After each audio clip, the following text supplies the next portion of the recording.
So we'll start now. Uh, so today's topic, another interesting and important topic. Actually, we all know it's what you call fastest growing travel actually in the world. So today we'll be talking about this planning, design, and construction of runways and airports. So again, it's as usual. It's a long topic, but still I'll try to cover in 1 hour. While I'm increasing the speed, I may finish fast also. Then we'll have more time for question and answers. So the overview of the topic is introduction, the airport's overview. I don't know how many of you keep traveling, but I keep observing all the airports as a civil engineer about their efficiency. Main thing is the efficiency of airport. There are 2 points very important, which I'm not covering in this, but you should observe drop off to boarding the aircraft. What is the shortest time required? That determines the efficiency of the airport. Number two is landing to parking. These two are important parameters for judging any airport, its efficiency, number one. And number two is getting your baggage fast. So these are the factors. I'll be covering this efficiency part in some of the airports when I'm showing the pictures actually.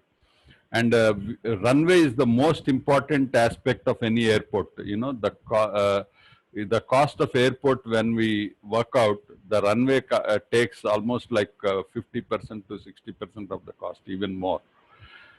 Lighting on the runway and signages on the runway I am talking about, and air traffic control and terminal building.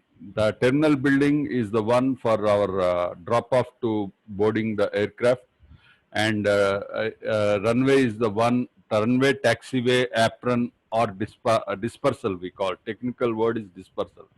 So the dispersal is where the aircrafts disperse from the runway and taxiway. Taxiway facilitates dispersal from the runway.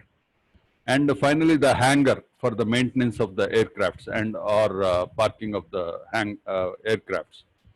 So we have seen recently, I don't know how many of you have observed in Calcutta airport, one of the hangar collapsed due to cyclone, recent cyclone. So these are the main elements of airports and runways. Today I'll be covering. So airport is an aerodrome, as we see, with the facilities for flights takeoff and landing.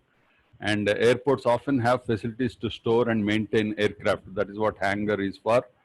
And air traffic control is very important part of the airport, because they will determine the landing time and takeoff time of various aircrafts. So the visibility, line of sight for the air traffic control is very important. And you must have seen sometimes flights get delayed because of the visibility. So airports are very, very important for visibility actually, because the aircrafts land. If you have instrument landing facility, automatic autopilot and instrument landing facility in the airports, you will be, if you have 75 meters line of visibility, that's enough for landing. But if you don't have instrument landing, it will be at least 500 meters is the minimum line of sight required for the airports. And so what is that instrument landing system? That also I have not covered in this, but it is interesting for people. You know, there will be a magnetic field in hyperbolic parabola. So the aircraft will have that, seeing that magnetic field actually, and the aircraft landing will align to the runway based on that hyperbolic paraboloid shape actually. So the pilot, even if it is not visible, he will be able to see that magnetic field, electromagnetic field, And so we designed that counterpoise earth system. We designed for the airport. That's a very interesting part. And also the signaling part, you will see something rotating in the airport. So that is the main signaling part of the airport, which we also designed for many airports. So larger airports may have fixed base operator services and airport aprons, air traffic control centers, and passenger facilities such as restaurant lounges and emergency services. So I'll start with landing actually. So this is one of the runways we designed for which we got the video from the client. So it's very interesting runway. So this is called the fixed aircraft AN-32 landing on the runway in the toughest terrains, in fact. So, so this is the C-17 aircraft. So, so we have to design the runways for this kind of landing. You can imagine the impact and all. Of course, we have the standards and software for here. You can see the Sukhoi aircraft landing. I don't disclose the location, but this is also done by us, designed by us. The runway, you don't see the speed at which it lands. In less than a minute, the whole landing process finishes. Now it is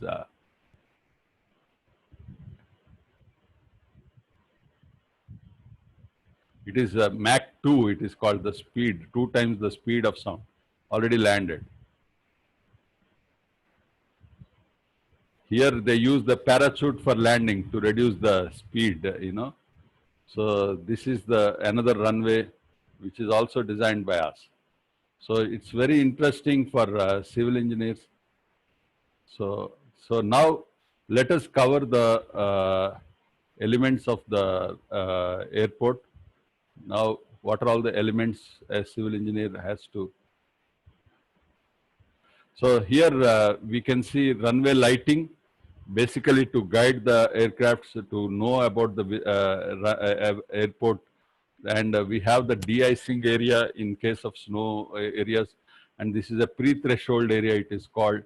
And this is called the PAPI, that is landing brake actually. And then this is the number, runway designator. For every runway, there will be a number given. And this is the center line of the runway. And this is the touchdown zone 7. This is the touchdown zone. And then aiming point is here. So it will be very clearly visible. So this is all signage I am talking about. This painting itself is something which you have to technically specify. And this is the threshold, that is the end actually. And then we have this stopway, and we have this holding position, that is for takeoff and takeoff holding position, this is actually. And then we have this edge marking. For every taxiway and runway, there will be edge marking. And this is called high-speed taxiway. When after landing, they want to clear the runway fast. So then they will exit into the taxiway. And this is the taxiway. And we must have a helicopter stand also for all emergency things. And we have a 5-station or crash bay we call. And then we have this airline services. We have a separate area, and then transport bus facilities and taxi stands and all that. These are all the ancillaries for the airport.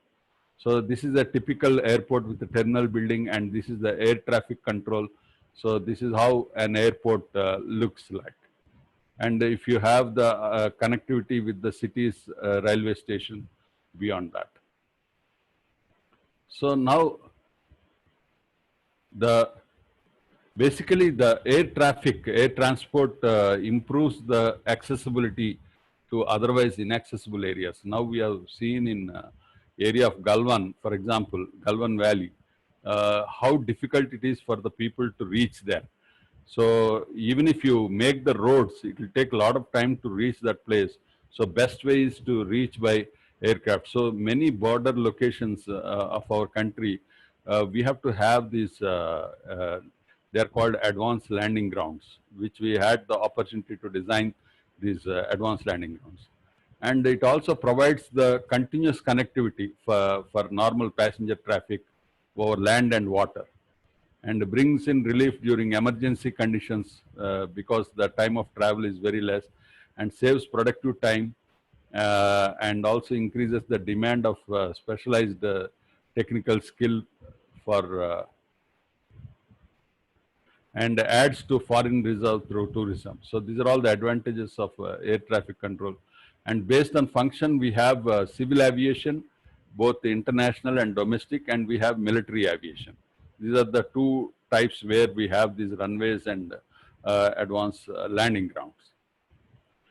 So we in aerodromes in India, we have international hubs like Delhi, Mumbai, Chennai, Calcutta, and Tiruvananthapuram, and we have regional hubs like Bangalore, Hyderabad, and other airports from where you will connect to the tier 2 cities. And we have these domestic airports like Indore, Nagpur, Vadodara, Bhubaneswar, Imphal, and Kota, Kanpur, operational airports and non-operational airports. Earlier it used to be Patna, but now Patna is operational. And custom airports having international tourist potential like Jaipur, Calicut, Agra, Gaya. These are all the international tourist potential airport. And civil enclaves at defense like Bagdogra. It's a defense airport, but used for civil also. And Leh also for tourists, it is used, though it is a defense airport. And we have Air Force aerodromes, like in Hyderabad, if you see, we only know about Shamshabad or Begumpet. Actually, Begumpet was also defense airport. And then we have Dindigal, Hakimpet, all these Air Force stations, actually. And Udan is a Government of India initiative now, and Regional Connectivity Service, RCS it is called. And we have the airports, about 48 Regional Connectivity Service airports operationalized as on 18/2. And many more airports are in construction stage, actually, or revival stage. There are so many airports in our country which are made during the World War II, like we have in Warangal or Karimnagar in Telangana and Andhra Pradesh. We have many Tadepalligudem, Puttaparthi, all these places, and they can all be revived, and it will improve the connectivity for much faster reach, actually. And the growth of air traffic is doubled in 1 decade, actually. It was if it was 50 million passengers per annum, now it is 100 million passengers per annum, more than that. And every year it is growing at an average of 7%, and 2018 has seen the highest growth of 18% in the air traffic, actually. So this will determine the demand for building the new airports. And this is the Chennai airport constructed by our Airport Authority of India as a EPC contract. And this is the aerial view of the Chennai airport. There are 2 runways you can see. And this is the domestic, first domestic airport built, operationalized in PPP mode, actually. And so the Hyderabad airport has got, I rate it as one of the best airports in terms of planning, though it was commissioned by most inexperienced operator like GMR. I always compare Hyderabad and Bangalore airports, and I find Hyderabad airport more efficient in terms of planning and even the procurement. And it is rated the best in many times, actually. So we have these international and domestic operations in Hyderabad. I'll not go into these details, but just for introduction, I'm showing the facilities mainly, as I said in the beginning, from the drop-off in the car park area to walk to, it should have the shortest path that you can check in the airports whenever you travel. You should not retract your path, whether it is security check or entrance access or boarding areas. So this is the very important factor, and these are the aero bridges you can see. There are so many things that we design, and this is the most fascinating picture of Hyderabad airport during the night. So this is the design air traffic control tower, ATC tower actually. And this is the baggage handling facilities, and this is the boarding areas. And we have this shopping which is required, and this what is that, duty free shopping is the one of the biggest revenue earner for the airports actually. So in almost all the airports you see this duty free, and this is the check-in counters. So as you walk in, this is the best. If you put it horizontally, so you have to come, go, and again go, retracting will be there. So it is always better to have along the side of the entry actually. So these are all the facilities in the airport shopping area and all that. And this is a terminal building. It is also green rated building, energy efficient airport actually. So these are all the some introduction. For introduction, I'm showing these pictures. And so this is the view of the Hyderabad airport. And this is the runway, and also the landing to I always count, I can give you, because Hyderabad I travel so much, 10 minutes from landing to parking and 10 minutes from disembarking to the drop off. This is the time actually, 20 minutes from ground touching to the pickup point is Hyderabad time. And I have measured drop off to boarding, you can reach in 5 minutes in Hyderabad, because many times I had tension time. So you can see this in other airports for benchmarking. That is the fastest, of course. It's not the average. Fastest time I'm telling. So fastest is 20 minutes from touchdown to boarding, I mean pickup point, and 5 minutes from drop off to boarding. These two are important parameters. And these are the facilities like parking bays, number of boarding gates, and so this is the another airport. I'll not spend much time. And this is called Defense Airfield. For example, this is the Leh airport actually. And these are all the hangars for aircraft parking. And this is Bagdogra Airport, again, Defense Airfield, which is also used for civilian.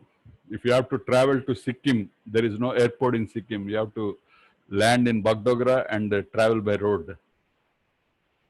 So this is a tabletop airport, Mangalore. This is a very ill-fated airport for one of the landings actually from Dubai. And this is the hangar which we have designed. The interesting part of this hangar is door opening of 30 meters. So 30 meters door which is automatically operated. So this is the door for 30 meters, and it is completely pre-engineered structure which we have designed for 40 meter span. So this is the hangar at a height of 13,000 feet above mean sea level. And this is the air traffic control. So the location of the air traffic control will be at the highest point, so that you will be able to see the nearest point, the line of sight we have to see. And airport obstructions, which we are all connected civil engineers, we will be taking the airport NOC for the height of the building from the Airport Authority of India or the airport operators. So there are imaginary surfaces and objects with actual heights. Imaginary surface is the takeoff and landing, that is a conical region, we'll say. So we should understand this. That's why I'll spend little time on this, explaining the height obstructions. So imaginary surfaces are established in relation to the airport and each runway. Because for the runway landing and takeoff, you should not have any obstruction. So this is the approach surface, this is the conical surface, and we have the horizontal surface, takeoff climb surface, and then we have the transitional surface. So these are this is the landing direction actually. So you will have this angle which is required for transitional takeoff and horizontal surface and conical surface. I'll show you in the section. So this is the runway. If it is the runway, you can check always in the direction of the runway. This is the direction, and this is about 90 kilometers area. And A, this is the primary surface you can see, and B is the clear zone surface you can see here, and then C is approach departure surface. C is where you can see. Oh, let us zoom it. Yeah. So we will have all these different surfaces, and G is 500 feet above the airfield level, and D is the cone. E is the inner horizontal surface, and F is the conical surface. So this is E, and G is the outer horizontal surface, and H is the transitional surface. So this is the thing, and so approach surface is provided at the end of landing side of the runway and trapezoidal in shape, diverging away from with upgrade and longitudinally centered to the extended center line of the runway. So here, yeah, this will be more clear actually, sorry. So here you can see, this is this is all imaginary surface actually. So you can see approach surface and transitional surface shown, and conical shape for landing, and then horizontal surface for hovering. There will be aircrafts will be hovering when there is no landing clearance for aircraft. So that is the horizontal surface, and then we have this landing. So these are the different areas you can see. Now C you can see here. It is the approach departure clearance surface actually. So that is after getting the clearance only they will have, and D also approach departure clearance, and B is the clear zone surface. So these are the different imaginary surfaces. If we understand this, then also how their runway codes, different runway codes, we have side slope transition, runway code A, B, C, D, and E. So percentage of conical surface is 5% for all, and the height of outer upper in mm is 100 mm, and radius of inclination all is given here. So now you have to position your building or structure in this Google map. You can match with this Google map and check your position. So here you can see the conical portion, horizontal portion, and landing portion. You can see these surfaces.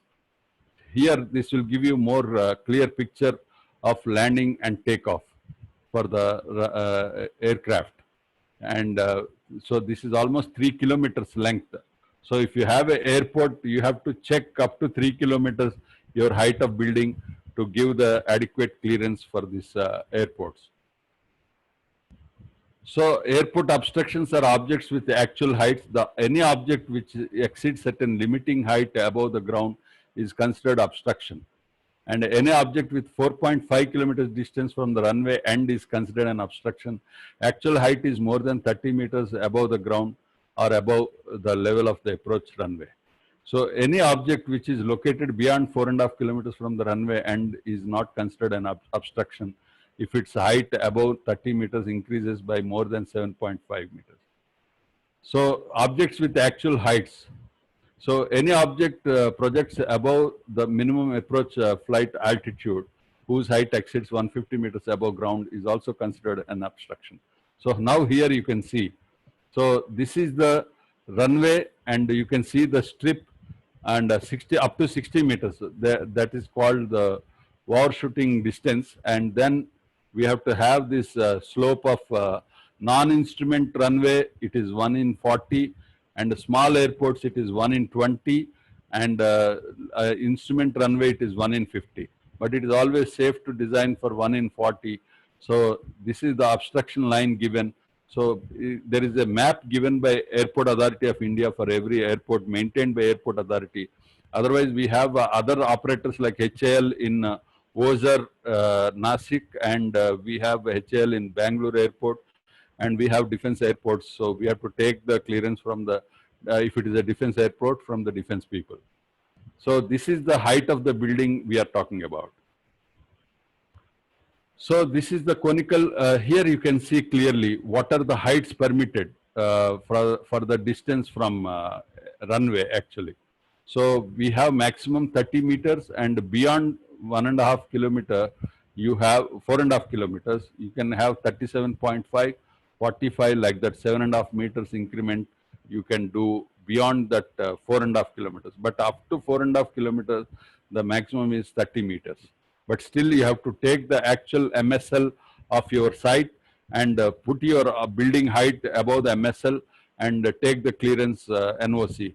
So up to 15 kilometers from the airport runway, you have to check this clearance. So instrumental runway, dimensions of runway clear zones is 300 meters, 525 meters, and 750 meters from the edge of the runway. So visibility actually. So the visibility, as I said, is 500 meters for non-instrument landing and 75 meters for instrument landing. So this is the minimum visibility required. So you must be knowing non-instrumental runways visibility should be 1.25 kilometers and length visibility should be 500 meters. So these are the visibility ranges. Visibility less than 1.25, you will have a 500 meters length visibility. So this is the runway clear zone, and this is the approach area. And this is the dimensions you have to check from the runway clearance. So this is the controlling surface, but will not go up to the controlling surface, and we have to take the clearance below the controlling surface. So runway orientation, this is another important thing. Headwind and tailwind you must be knowing. So considering the direction of the wind, these runways are, 1 minute. Maximum the force of the wind at the time of takeoff and landing of an aircraft, lift and drag. So precautions for runways and taxiways is avoiding delay in the landing and taxiing and takeoff operations and least interference in these operations. That should be the aim of design. That's why when we choose the site for the airports, the runway length and runway clearances are very important. The level of the ground for the runway and all that. So map of area and contours, and to examine the flatness of the area and possible changes in the longitudinal profile so as to keep them within the permissible limits. You should always try to go for natural, because you should not think, okay, I'll cut and fill and all that. That's not good for the airport. And we have seen airports like Vizag for many years, it used to be flooded. And even recent cyclone, Calcutta airport was flooded. So this is because of poor planning or identification of the land. So wind intensity reported as velocity in kilometers per hour, and wind duration, time period for which the wind of certain intensity. So here you can see the aircraft landing crosswind and headwind and tailwind. I don't know whether you have heard the announcements by the pilot when we are traveling, when there are winds. They will announce about this. If you have this crosswind, then they will be delaying the landing actually, because it's not safe. And wind direction, headwind is advantageous, and length of runway gets reduced. This reduction may be around 10%. So wind components, we have the crosswind, the transverse component of the wind at 90 degrees. The direction of aircraft movement as known as crosswind thing. And the maximum allowable crosswind depends on the size of the aircraft, wing configuration, and condition of the pavement surface. So the reference field length, crosswind 1500 meters or over, 37 kilometers per hour, and lesser than 1200 meters or up to 1.5 kilometers, 24 kilometers, maximum allowable crosswind speeds. So if you have more than this crosswind, aircraft cannot land. And the area is divided into 16 parts using an angle of 22.5 degrees. So this is how we will verify the, means orient the runway depending on the windrows diagram. So I'll be showing you the direction. Windrows, you have two types. One is showing direction and duration of the wind, and the other is showing duration, direction, and intensity of the wind. So this is how we plot. You can see the north of northeast, northeast, east of northeast, and east. These are the wind percentage time. So we will be recording this table. And the windrows type 1 is based on the direction and duration, as I mentioned. So this is how the windrows looks. So we plot blue circles are a frequency per 10 degrees. And so you can see the, for every 10 degrees change in direction, they have plotted this windrows. This is San Francisco actually. And windrows type 2, you can see the intensity also in the direction. So obviously, we'll always provide the direction of the runway in the highest time wind direction actually. So we have runway configurations of single runway, parallel runway, dual parallel runways, intersecting runways, and V-shape runways. So intersecting runways delay the landing. Like in Mumbai, we have a lot of delays, our Mumbai airport, because of the runway being intersecting. And simplest of the four configurations is a single runway. So, but single runway, you can go for up to maximum 12 million passengers. Beyond the 12 million passengers, you should have a second runway actually, per annum I'm talking about.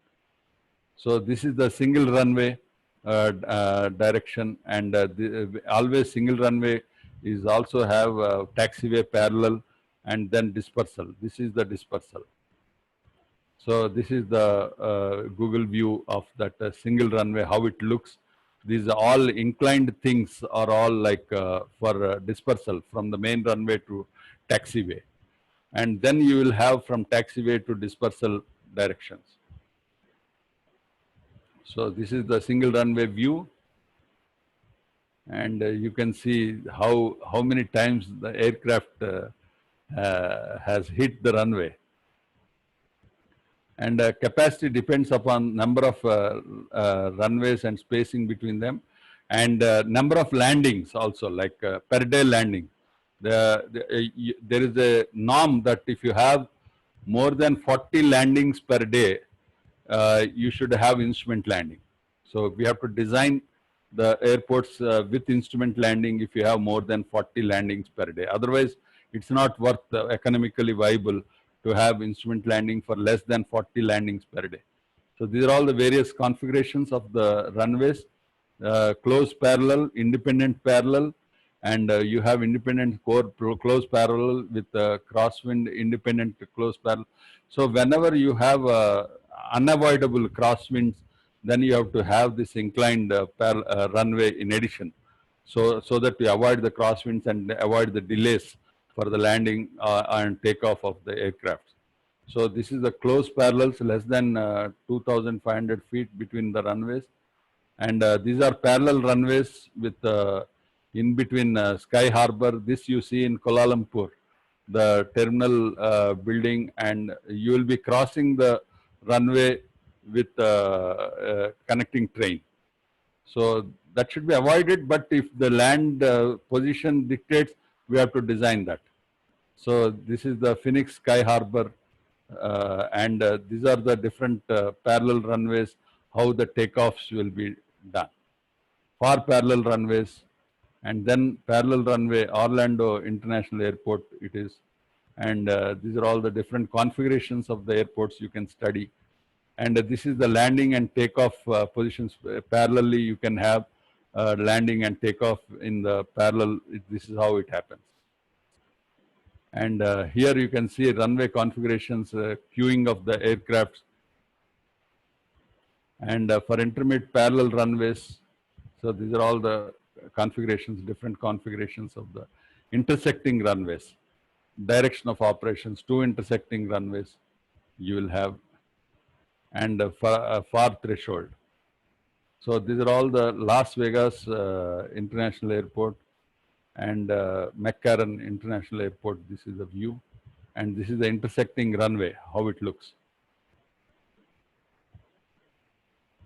And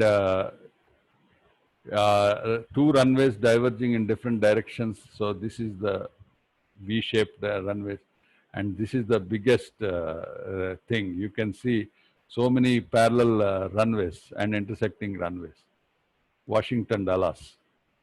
So these are the runways in Washington, and this is Atlanta International Airport, and this is the air traffic control. The position of the people sitting in the air traffic control, they should be able to see the from the end of the runway to till the dispersal close by.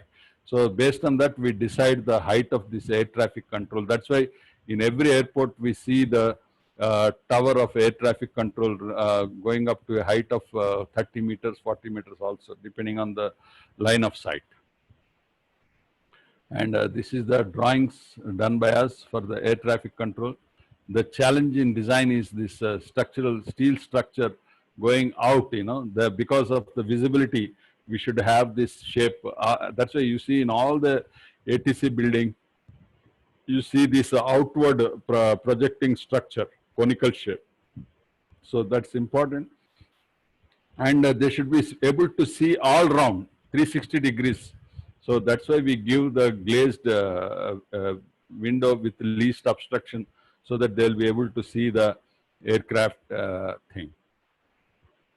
So the design of this ATC, and this is called the crash bay. Every airport should have this crash bay firefighting thing, that is called the crash bay. Whenever there is a crash, there will be firefighting firefighters. And whenever you have these temperature issues, we'll provide these roll-up doors for the closure of these crash bays. So this is the typical layout of a runway. This is smallest runway with a fixed wing airport only used for. And this is the natural ground, and what is the formed ground you can see. It is a hilly terrain, and we had no option but to do this cutting and filling, huge work. But this work was done in a record time of 18 months. Sridhar, 18 months or 20 months? 20 months, sir. Yeah, 20 months we completed this runway and handing over of this facility. Very critical, and we have received the appreciation also from the client. So this is how the cross section of the runway looks like. You can see the green line is the existing ground, natural ground. And 1 minute, I'm getting some important call. Sir, namaste, sir.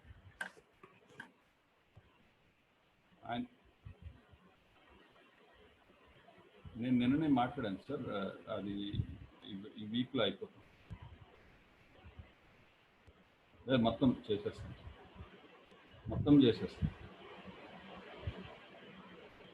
అది రెండు sir. ఆయన ఆఫీస్లో లేరని చెప్పాడు నిన్న, 2 daysలో వస్తారు. Okay,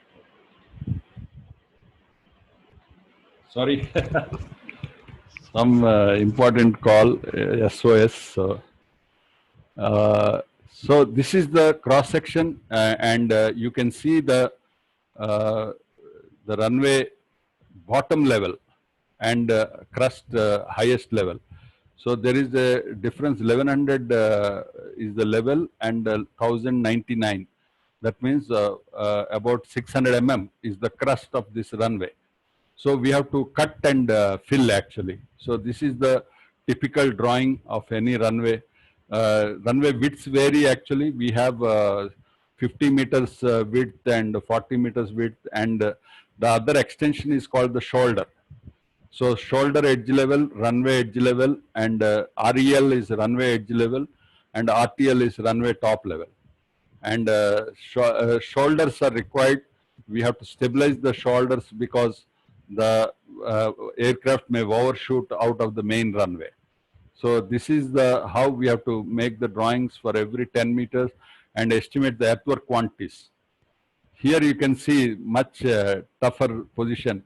I have shown in the longitudinal section, and in this cross section, this is the position of the runway. So very challenging to optimize the earthwork quantities and maintain the cost estimated, which we did in this project. And this is during the construction of the runway. We have always debate between rigid pavement and flexible pavement for the runways. So we have to decide by doing the value engineering. Cost is one aspect, maintenance is another aspect, and operability and comfort is another factor. So this is the photograph, and so here you can see we have used the rigid pavement in the what you call the dispersal and the landing zones and taxiways. We have designed the rigid pavement, and some runways we have designed complete rigid also, where the maintenance is difficult. In fact, we had to set up the hot mix plants for some of these runways because it's not available in this location. So this is during construction. Even the night time we had to do the work considering the availability of time in this area. We had only 6 months working season in this area. So we had to complete still on time considering this. So this is the drawing of the single runway. This is how it looks actually. So, and also associated facilities and dispersal you can see here. And this is the cross section and of the runway. So we have the fixed slopes, 1 in 60 and 1 in 80. 1 in 80 is the slope, cross slope of the runway that is decided. Here you can see it is all under filling. I'll take the questions towards the end, and this is the cross section of the runway and in the dispersal area. Dispersal edge level and dispersal bed level. You can see DBL is dispersal, and we have to consider the at least 500 mm crust level. So the design of this crust is based on the CBR value of the ground, natural ground. So we have to do ground improvement also many times, and we have done that ground improvement in this. So another important thing in these rigid pavements is the joints actually. So the treatment of the joints, we have various types of joints. Like here you can see the construction joint treatment, and the joint sealant. We have used polyurethane based sealant, and we have to maintain that groove, accurate groove length and width. And we have to provide the sand cushion for allowing the movement in the rigid pavement. You know, here you can see 10 mm sand cushion is given, or you can use the LDP sheet also. So this is the photograph of the joints, and you can see the broom finish for the runway because to maintain the friction. And you can see the photograph of the joints also here. And this is the contraction joint. You will have this expansion and contraction joints.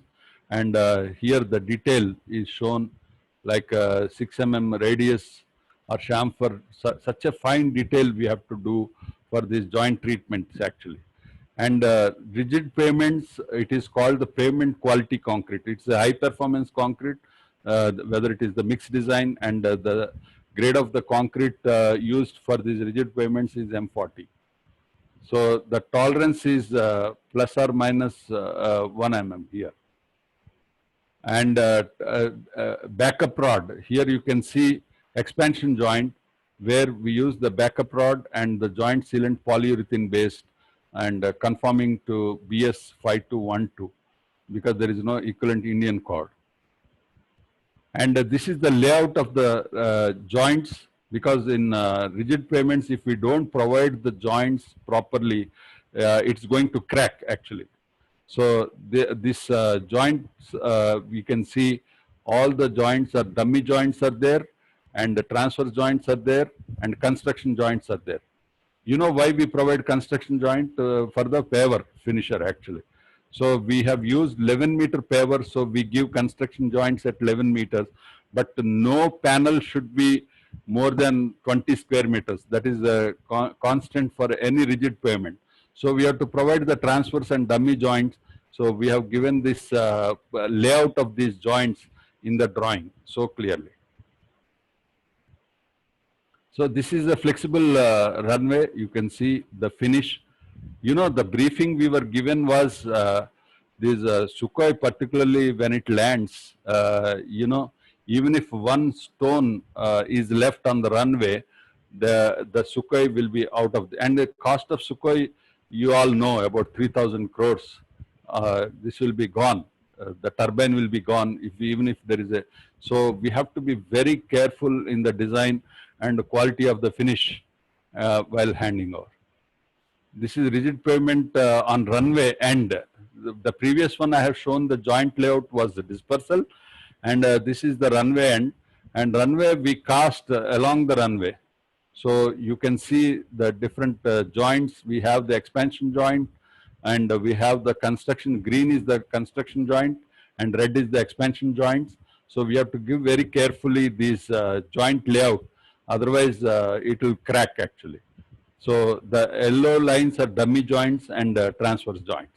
So it is just we have shown in some locations, but these dummy joints are there in every panel. So the maximum panel size, as I said, is 20 square meters. And this is again flexible pavement while being cast. We have this DLC, dry lean concrete, and GSP. We use the GSP, we use the DLC, and the final finishing layer.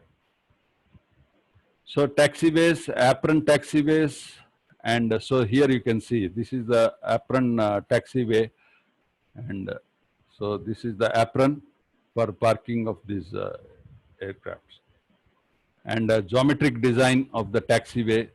So we have to consider these geometric design principles, the angle and the radius and all that.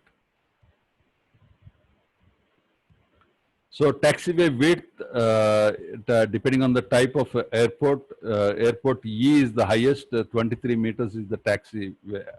That means Boeing 787. So the thickness as per ICAO, we have to follow, and recommended radii. We have different radius of turning, like 60 meters, 135 meters, and 240 meters, depending on the aircraft. So this is the minimum radius, 60 meters for turning radius for the aircraft. And these are the different turning radius. Here you can see 30 meters. So these are all the different turning radius. And next, somebody was asking, how do you design the runway crust? So there is a software called FarField, which is used to design the crust of the runway based on the CBR value. And also the input is aircraft, type of aircraft which you have to select, and then number of landings per day and per annum. Like any highways also we design depending on million axles per year, and the same way this aircrafts also. So we give, this is the typical screenshot of the FarField software, and we give the rigid pavement or flexible pavement type we decide, and then location we'll give, and this is the input we give for the FarField. And based on the input, we select the aeroplane category and all that, and total thickness to the top of the subgrade we have given here about 16 inches approximately. And so here we give the aeroplane selection. You can see, you can select the aeroplane based on which it will take the wheel load. And type is generic or Airbus, Boeing, and defense military aircrafts also. So, so this is the wheel configuration actually, and the weight, because it's an American software, it will all be in lbs and pounds and pounds per square inch loading. And these are the aircrafts. And finally, input is like this. Thickness we give PQC, pavement quality concrete, stabilized rigid base, and then GSB we give. So modulus of subgrade we give, and then based on that we get the output from the software what is required. So we can verify this and decide the design of the runway crust. So we have these fillets, angle of intersection fillets. So these are called the fillets for the runway joining, actual taxiways and all. So this is the geometric design, and the slope, longitudinal slope I have mentioned, it should not be more than 1 in 100 actually, steeper than 1 in 100. And cross slope I mentioned, it is 1 in 80 to 1 in maximum 1 in 60 actually. And this will be shoulders will be 1 in 50 to 1 in 40. So these are the geometric design principles, and that is the camber actually. Optimum location concept and exit taxiway. So these are all the designs which are theoretical principles, but we have to follow all these principles, and we have to check with each type of aircraft, and turnaround taxiway, taxi lane, and all that. So this is the different taxi lane and holding aprons, and holding apron design criteria. These are the holding aprons actually. And configuration and entry to the runway, facility of bypass for aprons, holding aprons, and holding base actually. So these are the holding aprons and loading apron. And so this is the turning radius. Nose in parking, nose out parking, and then you have parallel parking. So these are all the different types of thing.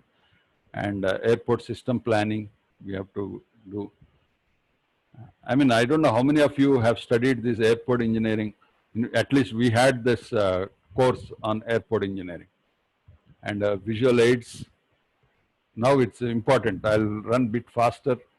So these are all the wind direction indicators. So you will see this in the airports, wind direction indicator, and runway centerline marking. These are the markings. This we have to specify to the in the contract very clearly. Runway edge strip, runway numbering, touchdown or landing zone marking, threshold marking, and 2 or more parallel runway. So these are the markings. So we have to specify the length, width of these markings. Though they look small, but it is like a painting only, use painting. So this is the runway marking, touchdown marking, and all that I have shown you in the first slide. This and runway edge strip and the runway threshold marking. So this is the runway threshold marking. So you every 5 meters, the width of the thing is 90 centimeters wide for this to be visible from the sky actually. So these are the gaps, 36-meter length each centerline marking. So these are the markings of the runway displaced threshold marking, and these are the runway markings for the directions, and the runway number also, the thickness and the size, because this should be visible from the sky. So here you can see the runway marking number and the length of this.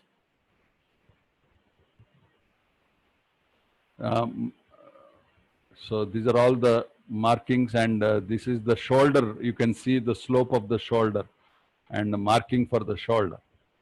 Center line of the taxiway, 15 centimeter wide, continuous yellow color, 15 centimeter center line. And these are the holding line marking and number, and these are all the runway markings which are required. And this is the taxiway marking.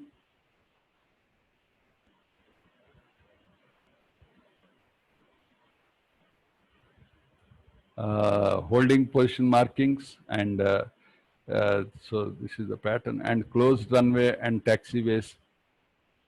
This is the marking for closed runway. So when you are closing particular runway, you have to put this marking. And airport lighting, depending on the classification, airport traffic, availability of traffic, nature of aircrafts using in the airport, and type of night operations planned, and type of landing surfaces. So we have this airport beacon, airport approach lighting. Airport beacon is that electromagnetic field I was talking about. And boundary lighting, we have apron and hangar lighting, and lighting of landing direction indicator and lighting of wind direction indicator. So runway lighting, taxiway lighting, and threshold lighting we have. So this is the protected flight zone, and multiple runway laser beam flight light free flight zone actually. So this is the lighting, and this is approach lighting, and this is the ICAO system, and this is the medium intensity advanced landing system, and this is the simplified short advanced landing system, and these are the lighting positions actually. So these are the lighting positions. So this is the approach lighting, and runway and identifier lighting, and runway lighting. So lighting is a very important thing in the design of these runways. So we have to plan, design, and specify and construct. So all this you can see runway lighting systems. Taxiway edge lighting. So this is the taxiway edge lighting, the spacing, the specification of the lighting, and all that.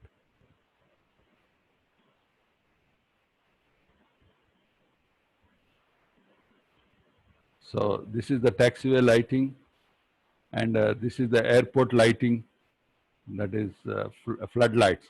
So here you can see the position of the lights on the buildings and even air traffic control. And this is the runway lighting positions, and this is how it looks, the airport lighting. And this is the position. And these are the airport signages. Somebody was asking me about the color, and this is the color mandatory instruction signs on the runway. And the other white only they will use actually on the in the runway markings actually, light. And these are the signages, yellow and black, red and white, black, yellow and black. So this is the signages. The signages are used by air traffic control for instructing the pilot. And this is the boundary markers, 0.5 mm thick markers it will be. And this is the basic marking patterns for the buildings actually, because aviation obstruction painting. So these are the paintings. This you must have seen in the airports, whether it is air traffic control tower or these water tanks and all. So this is about the airports and runways. Now I'll take questions if you have any. Somebody is asking me, what is the difference between highway design and runway design? In highways, we have this loading as per IRC. So we design the crust as per the IRC loading and million axle per annum loading. Whereas in runways, the loading that we take is aircraft loading, and there is an impact load factor that is considered. And then we have this number of landings. 100 landings per annum is a minimum that we design, otherwise it's not a viable airport. Is there any provision given in the design for extension, addition of runways? Yeah, we do. That is for land acquisition, we do it actually. Land future extension possibility. But not always actually. It is not economical to acquire the land now only. But if you have definite plan in the coming 5 years, 10 years, then it is better to acquire the land now only for the future. Funnel in the airport design, I have explained in the before, you have that funnel. I have shown you that pictures also. You can refer to this video once we post it in YouTube or in the Facebook only. That is the funnel of approach funnel and takeoff funnel. It is defined. It is only aircraft. The difference between civilian runway and this runway is aircraft only, type of aircraft.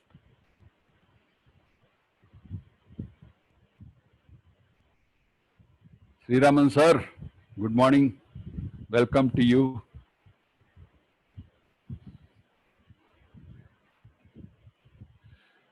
Runway is planned for up gradient while landing. Any cross drainage? Yeah, cross drainage is by camber only. That's what I explained. The camber for the runway is 1 in 60 actually. The steepest possible is 1 in 60. Preferable is 1 in 80.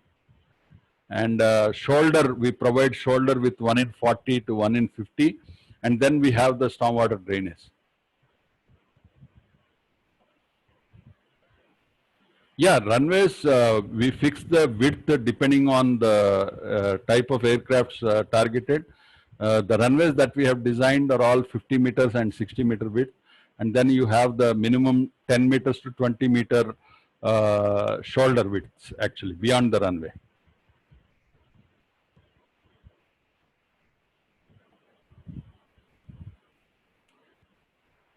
Vishu, do you have any questions? I thought you're asking many questions. That's why I asked you to join Zoom.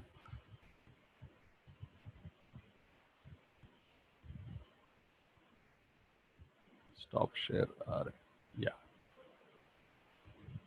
So I'll unmute you. Do you have any question? Vaishnavi, Hello. do you have any questions? Hello, sir. Yeah. Good morning, sir. Good morning. Actually, I have a question about inclination of the runway through length side, sir. You Length give the side? camber for Okay. width. Yeah. For length. Length side is 1 in 100. Okay. 1 in 125 preferred, and steepest is 1 in 100. Longitudinal slope. Okay. And concreting work at cooler climates, how can we do that, sir? Yeah, that you have to add in hot water for design mix. Okay. And if the terrain consists of clay in it, so Yeah, then we have to do the ground improvement. The minimum CBR value required is 7 for even for the subgrade actually. So if you don't get minimum 7 CBR value, we have to do the ground improvement. okay. Thank you, sir. In And fact, yeah, please. yes, sir. Please tell me. No, you ask the question. No, you have mentioned about the crash bay. Yeah. So what is the minimum distance that should be there from the runway to the crash bay? Normally, crash bay is attached to the dispersal. Wherever we have the dispersal from there, so that it is connected to the runway from the dispersal through taxiway actually. Okay. That's from my side. Thank you. Thank you. In fact, Vaishnavi, I asked her to join Zoom because every day I'm seeing she's asking many questions, and she's also a student of our first LEAP course about 4 years back, Vaishnavi, Yes, sir. 2016. Yes, sir. So she attended my 56 lectures in that first ever course I conducted. So that's why she's still again participating in this. That's good, Vaishnavi. Thank you. And other questions I'll take. Provision in design execution to avoid flooding.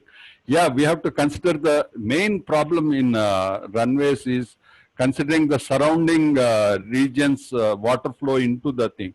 We had really problems, and we have to consider the discharge like bridges we do. You consider the ridge line around the airport and consider the total discharge that you will expect into the airport, and then plan for the stormwater discharge proper. Thickness of rigid pavement considered while designing.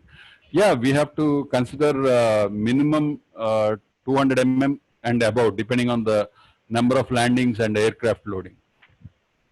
If national highways are doubled up as emergency landing, yeah, that we have seen in Noida Expressway highway being used for landing. It is possible actually. Like normal, what is the grade of concrete for runways? M40 is the grade of concrete we used. And there is a metro tunnel at the planned runway alignment. There is possibility to construct runway. Yeah, why not? It can be done, even if you have the tunnel. Tunnel is designed considering all the overburden loads, even if you have the building. How much extra width considered for both sides beyond the size of the aircraft? That I have explained actually, 50 meters and all.